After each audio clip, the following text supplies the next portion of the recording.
Joel chapter 2, verse number 28. Praise the Lord. So glad to be in the house of the Lord this morning. So glad to see you. I was talking to Brother Charlie's son last night, Brian. Told him, you'll never be sorry if you go to church. You'll never be sorry when you go to church. Amen. You may be sorry that you didn't go, but you'll never be sorry that you went. Amen. You're not going to complain years down the road. Oh, I shouldn't have went to church all those days. Oh, man. You won't say that. There are other things you may regret, but it won't be church. Joel chapter 2, verse 28. I'm giving them time to get their interpreter. You ready? Close. And it shall come to pass afterward that I will pour out my spirit upon all flesh. Everybody say all flesh. All flesh. And your sons and your daughters shall prophesy. Yes. Your old men shall dream dreams. Yes. Your young men shall see visions. Amen. I'm going to preach this morning for a little bit on a subject entitled, Let It Rain. Yes. Let it rain. I think it's time for a Holy Ghost shower. It's time for the presence of the Lord to come into this place, to work in your family, to work in this community. I think it's time to get a double portion of the blessing of God today. Let it rain. Let it rain. Let it rain. Oh God, right now, let it rain in my brother's life. Let it rain in my sister's life. Let it rain in my church today. Let your spirit rain. Open up the windows of heaven, God, and pour out of yourself a blessing unto your people. Hallelujah. You have to be ready to receive what God has for you. And I'm telling you today, God has some Holy Ghost rain for you. Praise the Lord. You may be seated. Tell someone on your way down, let it rain. Oh, what a promise in Joel chapter 2, verse 28. What a promise of what is to come. What a promise to them, hallelujah, that heard this word, that received this prophecy, but they didn't get the promise. Amen. All they got was the prophecy.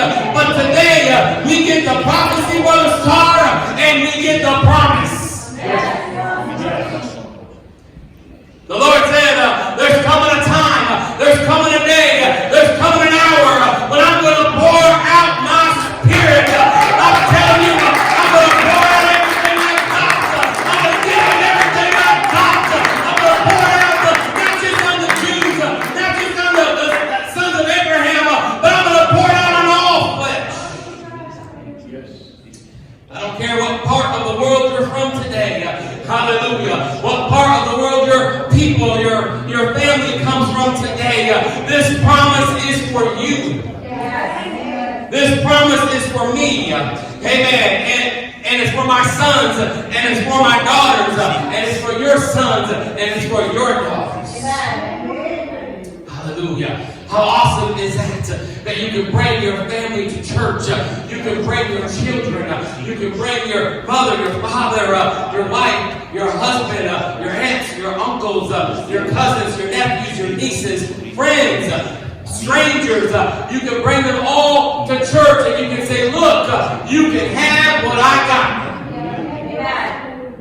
Because the Bible says that it's for you also, as well as it is for me. I think it's time. Now the Bible says old men. It's just blunt. Amen. Some of us need to just it's okay to say you're old. All right. I tell everybody I'm pushing 50. My wife hates it when I say that. I'm 44 if you were wondering. But since I was 42, I said, I'm pushing 50. I'm almost there. I'm almost there. I'm the type of person who doesn't care. You're as old as you feel. I don't care how many years. I don't care how many years old you are. You're as old as you feel. You're even as old as you act. I have friends that I grew up with, and in their 20s, I said, what are you doing? And I look at them and said, what? I said, why are you acting like an old man? Well, this is what my dad did. I said, well, your dad's an old man. You don't need to have old man tendencies in your 20s. Right. Wait for that to happen.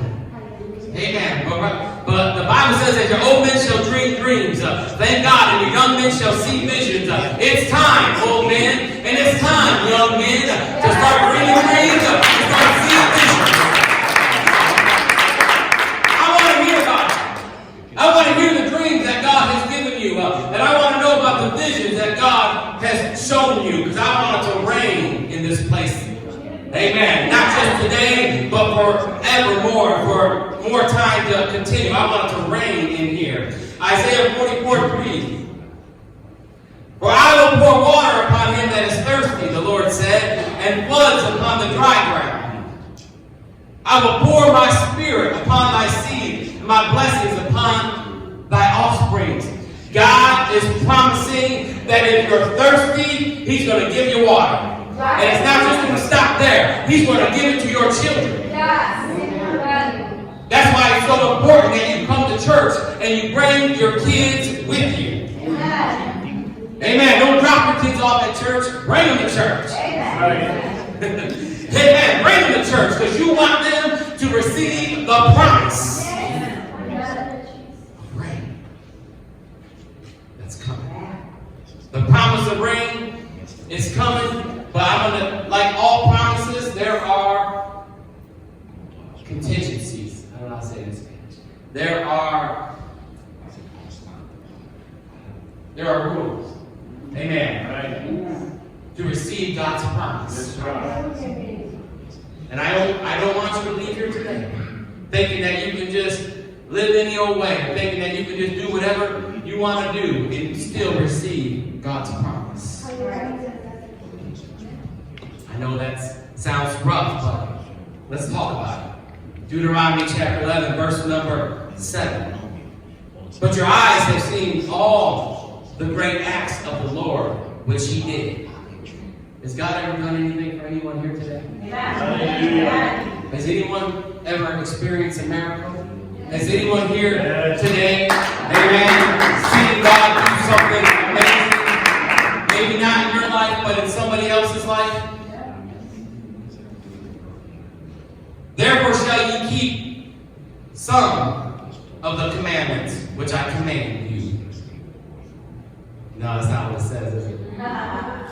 It says, therefore shall you keep all the commandments which I command you this day, that you may be strong and go in and possess the land, whether you go to possess it. Listen, is it so hard, husbands, to keep the commandments of God? He said, love your wife as Christ loved the church. He gave his life for the church. That's a command of God. Husbands, love your wife as Christ loved the church. If it's so hard to keep the commandment of God, he said, thou shalt not steal. If it's so hard to keep the commandment of God, when he said, thou shalt not covet your neighbor, you don't need to have the things that your neighbor has. Is it so hard, hey man, to keep the commandment to dress modest and to not to embarrass yourself with spandex?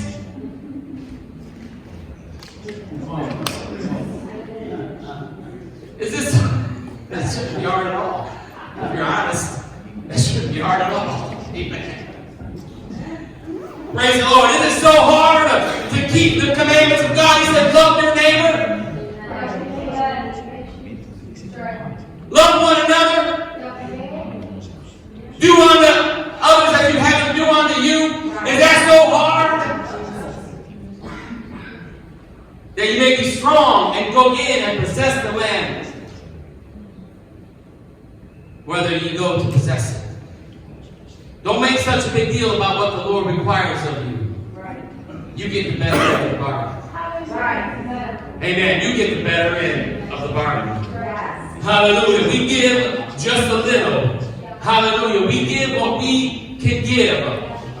But God gives what He can give. Amen. Amen.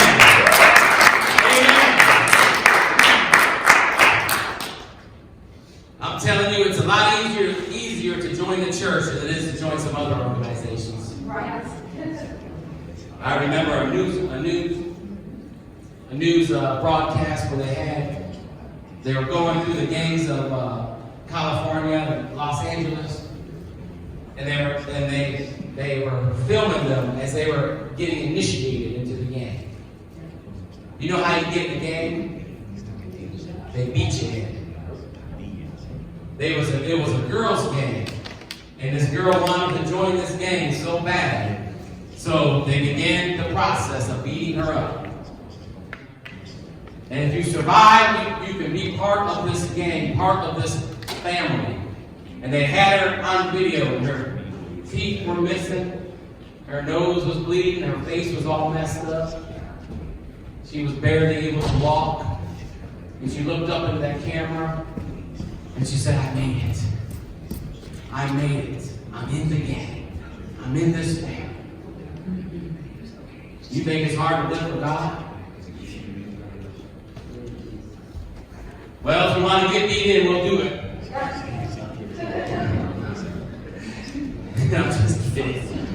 I'm just kidding. But there are worse groups to be part of. Amen. Verse number 9, and that you may prolong your days in the land which the Lord sware unto your fathers to give unto them and to their seed. A land that floweth with milk and honey. For the land whither thou goest and to possess it. Yeah. You see, I believe, when you possess something, it means you own it. Right. I believe that we don't have to go fight for something. We don't have to attack. We don't have to come up with a battle plan because it's already ours. Right. God has already promised certain things to you. God has already promised certain territory to you. God has already promised, hallelujah, a healing for you. God has already promised a miracle for you. You don't need, amen, to go in fighting, kicking and screaming. All you need to do is go in and receive it. It's already yours. Possess it. It's yours. Amen. It's yours. There's territory here in Mount Morris. There's territory around your home, around your house. There's territory at your job. Hallelujah. Places that God is waiting for you just to go and possess. Just go and take it. It's yours. Hallelujah. Praise the Lord. You may be seated. Amen. He said, this is not like Egypt. Still in verse number 10. It's not going to be like Egypt from whence you came out, where thou sowest thy seed and waters it with thy foot as a garden of herbs. He said it's not going to be like Egypt when you needed water. You built a irrigation system. That's what that verse is talking about, an irrigation system, where you had to save the water, you had to divert the water, you had to collect the water in order to grow what you were trying to grow. God said, this ain't like Egypt. When you get to the place that I promised you, when you get to the place that I want you to be in, I'm going to supply the water. I'm going to supply the rain. You're going to have to depend upon me. But listen, when you depend upon God, guess who does all the heavy lifting? Guess who does all the hard work? But the land whether you go to possess it is a land of hills and valleys, and a drinketh water of the rain of heaven. There's no irrigation system. There's no river. There's no lake there. You got to wait. And you have to have faith. And you have to expect that the rain is going to come. All right. a land which the Lord thy God careth for. The eyes of the Lord thy God are always upon it. Amen. From the beginning of the year even until the end of the year. God's eyes are looking right here, right now. Always, all year. 24/7. 364 quarter days a year. Not including leap year. God's eyes are on you. And you. And you. And you. And He's watching you. Amen. You better believe it. He's watching you. He's waiting to see. Are they going to believe that I'm going to send rain into their life? Are they going to believe that I'm going to send the Holy Spirit into their life? Are they sitting there in faith believing? Yes. I'm telling you right now, God wants to send rain into your life. Not just this building, but into you, into your family, into your children. God wants to give you the rain that you need. Let it rain, Lord. Praise God. Let it rain. Let it rain. He said, and it shall come to pass if you shall hearken diligently unto my commandments, which I command you this day, to love the Lord your God, and to serve Him with all your heart and with all your soul. Is that so hard, ladies and gentlemen? Is that so hard to take some God? If you want the rain in your life, if you want the healing power of Jesus in your life, if you want to walk in the Spirit, if you want to walk in power, it is so hard. Just love the Lord with everything you got. Love God with all your heart, all your mind, and all your soul. Amen. He said, and I will give you the rain of your land in due season. The first rain and the latter rain, that thou mayest gather in thy corn and thy wine and thy oil. There are two different types of rain. One was a lighter rain. It had to come at the end of summer after the ground was really dry. If you got too much rain at that time of year, it would flood everywhere. Because the ground was so dry. Don't worry about your brothers and your sisters and how they're reacting to the Holy Ghost. Right. Everybody's in a different season. Yes. Some just need a little bit of rain just to get the ground wet. Amen. Too much in the ground. Some need a little more rain. There was a time of year where more rain could come, a heavier rain could come, because the ground was already kind of moist and kind of wet. And it was prepared for that kind of rain. But there are seasons in your life. There are times when you just need a light shower just to keep you going. And then there are times you need a heavy downpour. Right. All right. Come on. It's all right. You're going to go through those things. But God knows. Yes. 1 Kings chapter 18, verse number 1. And it came to pass after many days that the word of the Lord came to Elijah in the third year, saying, Go show thyself unto Ahab, and I will send rain upon the earth. It had not rained for 3.5 years. That's a long time without rain. Amen. I don't know about you, but some people can go a long time without speaking in tongues. Not this guy. Some people can go a long time without lifting up your hands and worshiping the Lord. Not this guy. Some people can go a long time without coming to the altar. Amen. Just getting down on your knees and just lifting up your hands and saying, You're God. You're King. You're Lord. Not this guy. 3.5 years. That's a long time to go without rain. And let's be real. Elijah was the one who prayed to stop the rain. Because they weren't living right. And it came to pass in verse 17, and it came to pass when Ahab saw Elijah. And Ahab said unto him, Art thou he that troubled Israel? Are you the one who stopped the rain? Was it by your prayers, Elijah?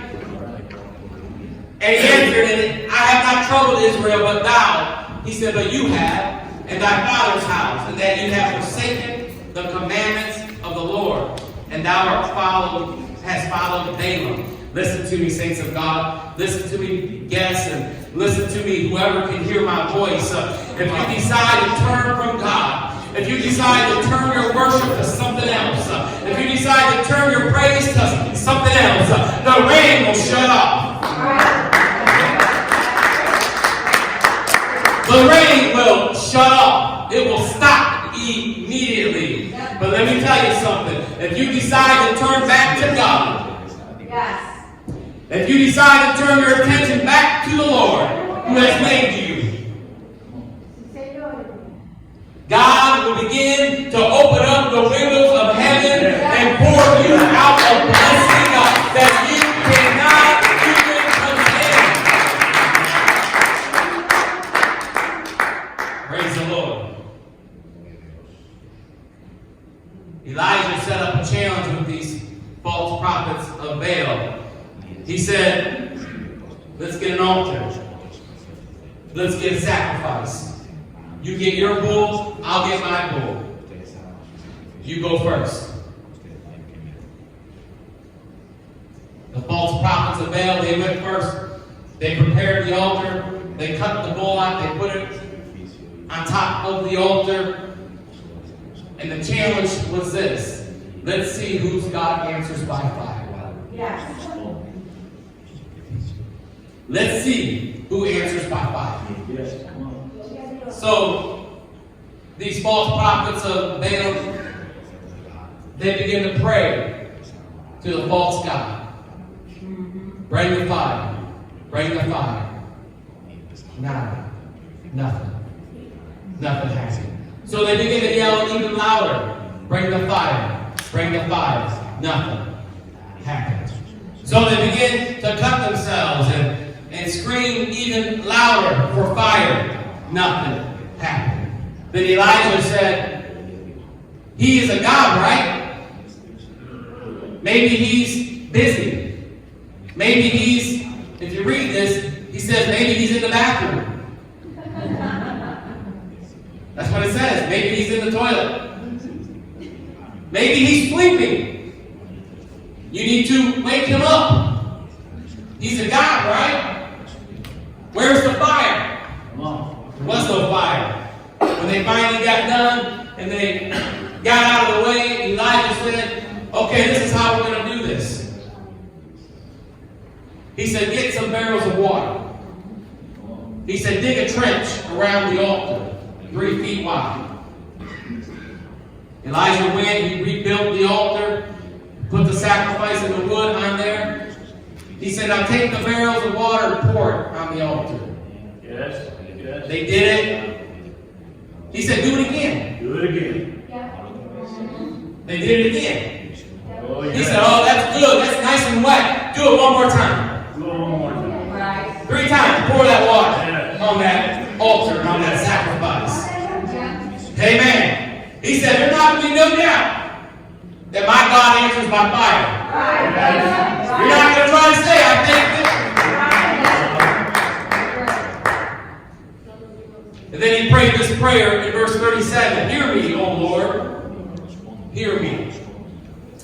That this people may know that thou art the Lord God, and that thou hast turned their heart back again. And then verse 38. Then the fire of the Lord fell, and it consumed the burnt sacrifice, and the wood, and the stones, and the dust, and it filled up the water, and it was in the trench. And all the people saw it. They fell on their faces, and they said, the Lord, He is the God. The Lord, He is the God. They fell and began to worship Jehovah. You are God. You are Lord. You are God. You are Lord. I'm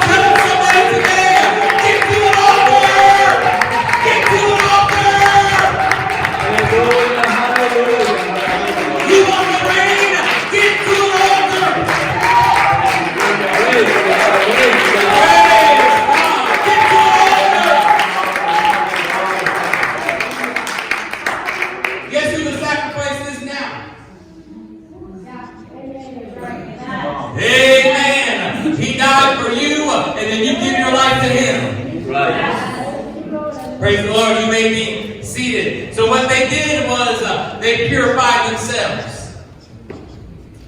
And then guess what? Elijah turns to Ahab, the king, after Elijah had prayed that for 3.5 years it would not rain.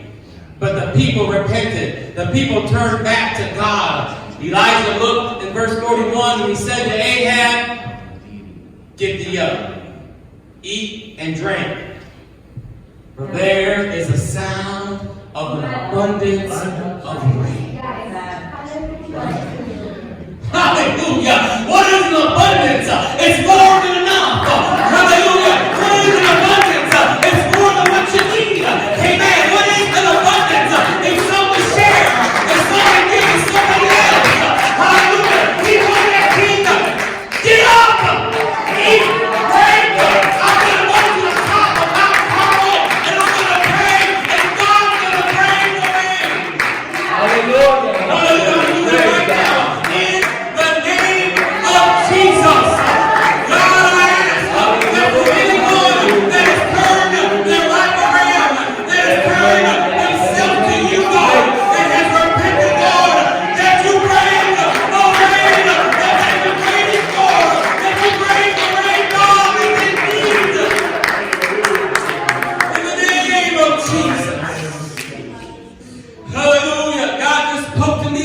He said some of you think you've received everything you can get from God, but that's a lie. Hallelujah. God's got more.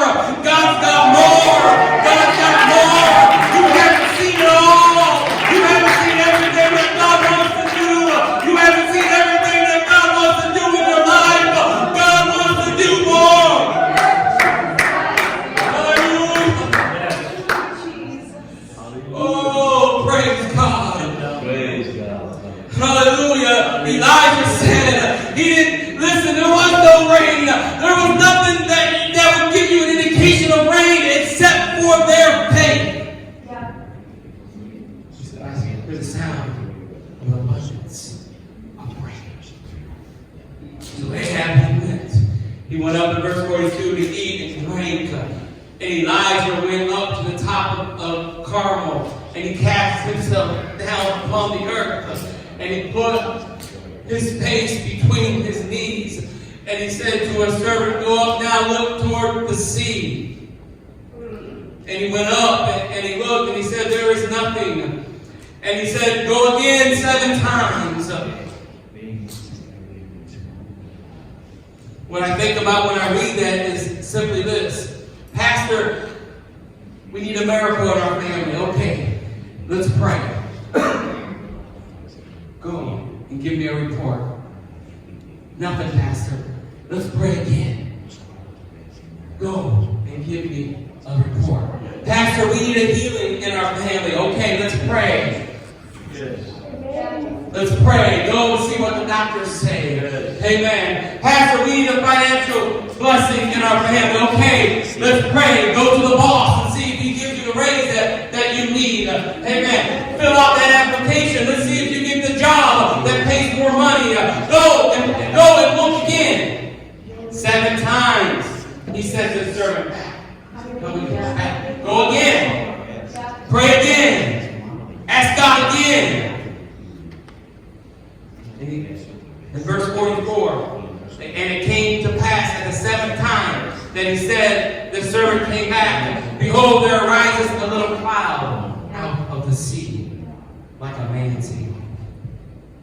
And he said, the prophet said, "Go up, saying to Ahab, prepare thy chariot and get thee down, that the rain stop thee not." The servant came back and said, "All I see is a cloud the size of a man's hand." And that man of God, with the faith and understanding how great God is and understanding how powerful God is, he knew that's it. That's it. God is in it. God is in it. God is fixing to send some rain. Hallelujah. Amen. God is fixing to give you your miracle. Amen. Yes. And it came to pass in the meanwhile that the heavens was black with clouds and wind, and there was a great rain. Just like that. once the cloud was detected, if you could call it a cloud, a little bit of cloud, that's all it took. That's all it took. I wish, I'm ending here in a minute, but I wish that we all had that walk with God. That we didn't, all we need is just a little bit, God. Yes. Yes. I just need a little bit of assurance, God. I just need to know, God, just give me a sign. I don't know to start, but please the Lord. God, and He'll answer. Yes. God, give me a sign. God, show me that you're in this. So that way I can prepare for the rain that's coming. Praise God. I like what the woman at the well said in John chapter 4, verse number 7. The Bible says, there cometh a woman of Samaria to draw water. Jesus said unto her, give me to drink. You know, it's interesting that God always asks for something first from you.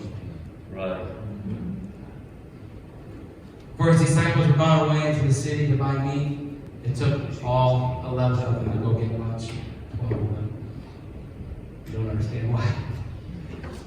Verse 9 then saith the woman of Samaria unto him, how is it that thou being a Jew askest a drink of me, which is a woman of Samaria? She looked at Jesus and she said, I'm not your kind of people. I'm not the people that you talk to. I'm not the ones, we're not the ones that you Jews have any dealings with. But if you read earlier in the story, you'll see that Jesus said, I must needs go through Samaria. Yes. I want you to understand something about my God. He's looking for everyone. He's looking for everyone. There is no one that's too far from God. Amen. There is no one that has something too hard for God. She said, I'm not your kind of people.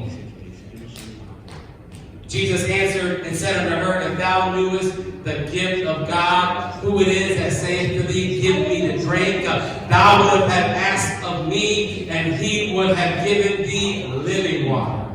Amen. You think God is asking something hard when all you have to do is come up to the altar?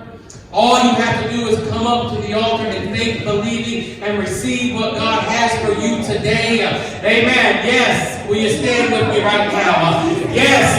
Hallelujah. I'm saying this with faith and with confidence. You are the type of people that God is looking for. You're just what God wants.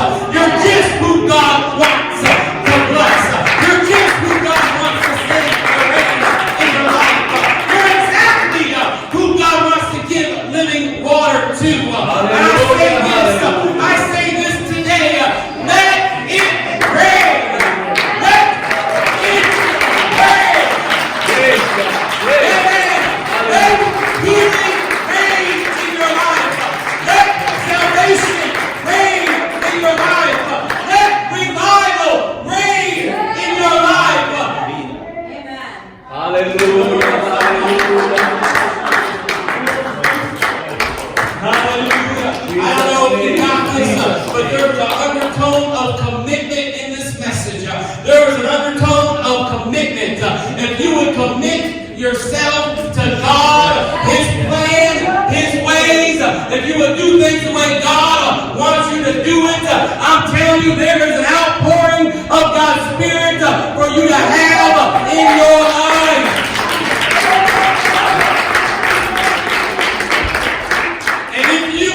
The gift of God that He wanted to give you today, you would be running to this altar right now. If you knew that God wanted to heal you today, you would be running to this altar right now. If you knew that God wanted to give you the Holy Ghost today, you'd be running to this altar right now. If you knew that God wanted to put your family back together, you would come running to this altar right now. You want the rain. You want the presence of the Lord. Hallelujah. You want the favor of God.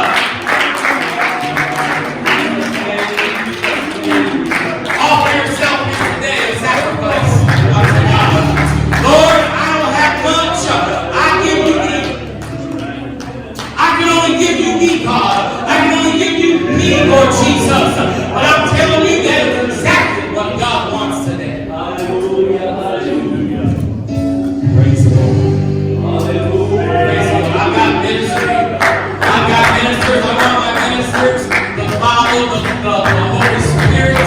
Hallelujah. I want my ministers to pray for you. I want my ministers to be led by God, to prophesy, to give your word of knowledge, to give your word of wisdom.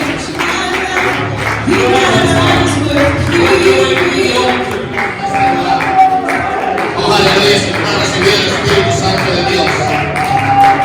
You need a Holy Ghost, you can come to the front. Si usted no recibió el Espíritu Santo de Dios, puede venir aquí al frente. Todo lo que habla en español, que pasen que venir aquí. Todo lo que habla en español, que por favor vengan aquí al frente. If you speak Spanish, you can come to the front. There's something special right now. Hay algo especial en este momento. Hay una presencia de Dios especial en este momento. Aleluya. Aleluya. Es el poder de las manos, es el poder del Espíritu Santo.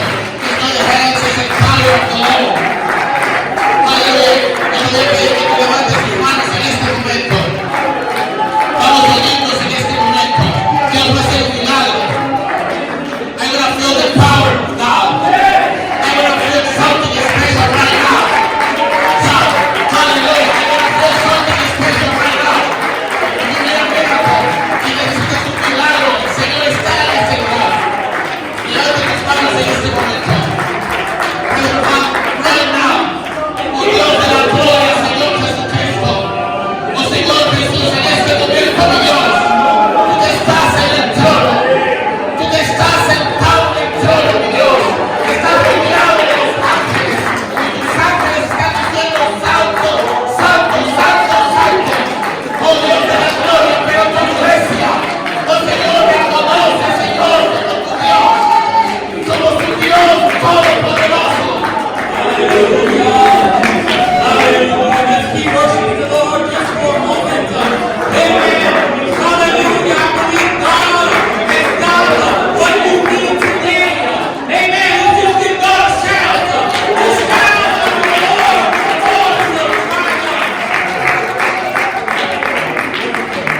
Shout unto the Lord.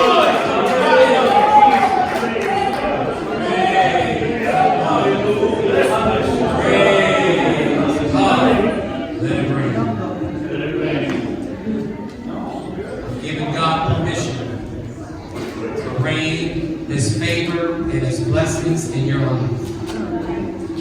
If you will keep His commandments. Amen.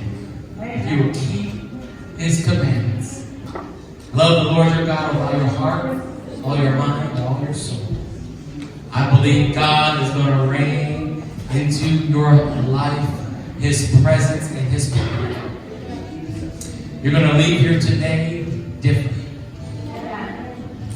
More importantly, you're going to wake up tomorrow different.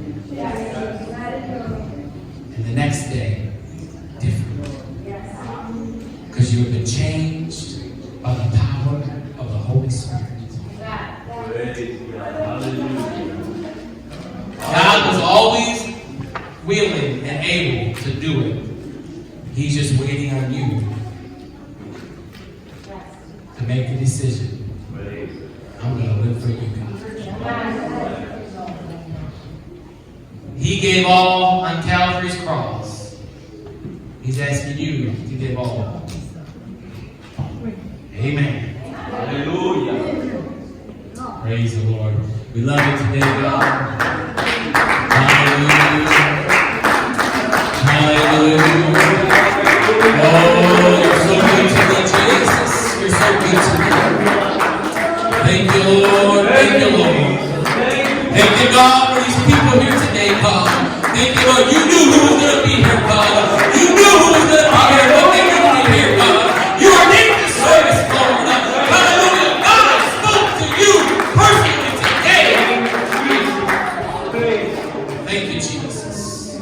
Praise God. I ask that you are dismissed not from His presence, but just from this place. Amen.